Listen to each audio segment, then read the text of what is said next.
Welcome, Bush Bros. We're going over Area 99 and how to get your first dub. Brought to you by a top 0.5% Warzone winner. Here, we're going to see the very end, and we're going to work our way backwards. And we're going to go over the 6 steps you need to take in order to get that dub. First, communicate your drop plan with your teammates. Here, we're looking at the map. We're going to see, this is going to end up in that top area.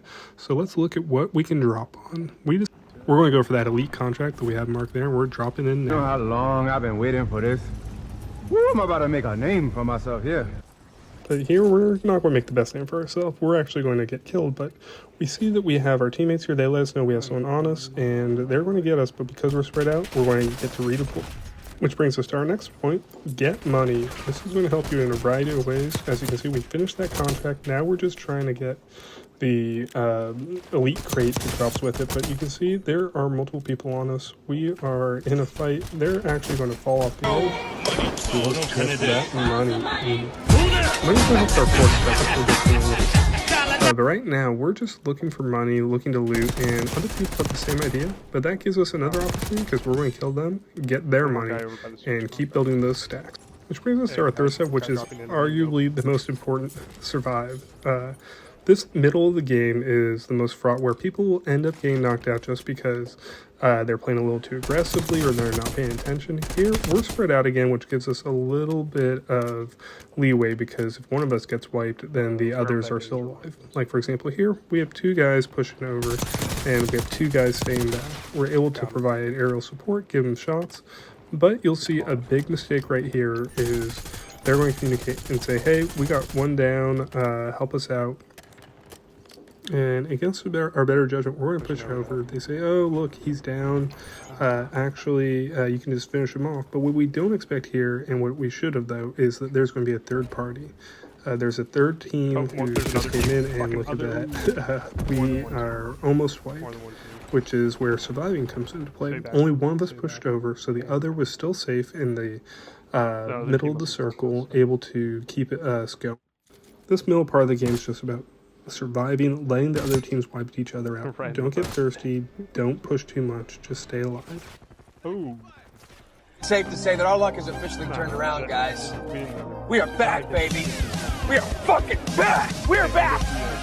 Classic. We are back. Yes, we are back.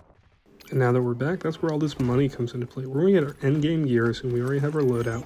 For me, that's a gas mask and a self-revive. One of our teammates told me he has a UAV, and that's going to help for the next stage. But for now, we're going to meet it with our team. With our gear intact, the circle's pushing us, and we're going to rotate for position. My buddy pops the UAV that we talked about earlier. That's going to let us know, if you look at that mini-map, that actually middle high ground is wide open. So we're going to push towards it. We're going to want to make our way towards high ground so that we're able to control the circle. But once you're at high ground, you got to look up, figure out where people are coming from, because you can't let them land on you. That'll let them pincer you, divide you, and they might even have their loadouts up here, so they'll have real guns. It's easier said than done, though, as you can see. Lots of people dropping in still, and you can push up, but they'll have real guns, and there's going to be multiple. As you see, I saw that parachute come in. I had to reload. I'm low, and luckily I get that guy, but I had my teammate there to help me too. Once we get that guy down, it's going to go down to 2 teams, of course us and one other. We're going to pick up this harpy, which will help us. It's a 4v4.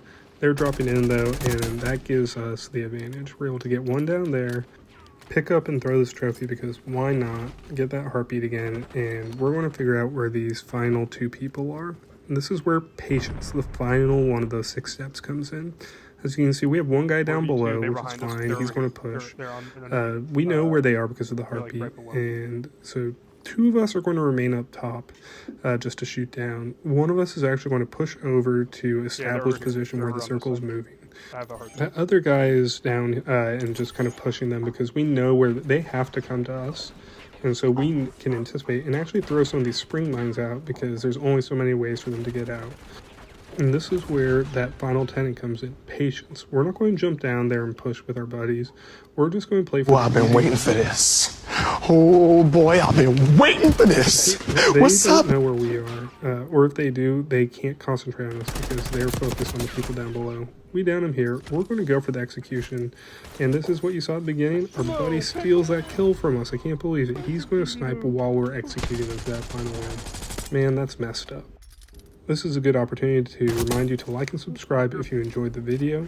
Remember, these are the 6 simple steps to secure your first Black Ops 6 Area 99 win. Those steps were communicate where you're going to drop, get that money or loot, survive, get your equipment, rotate to the best position, and at endgame, have patience.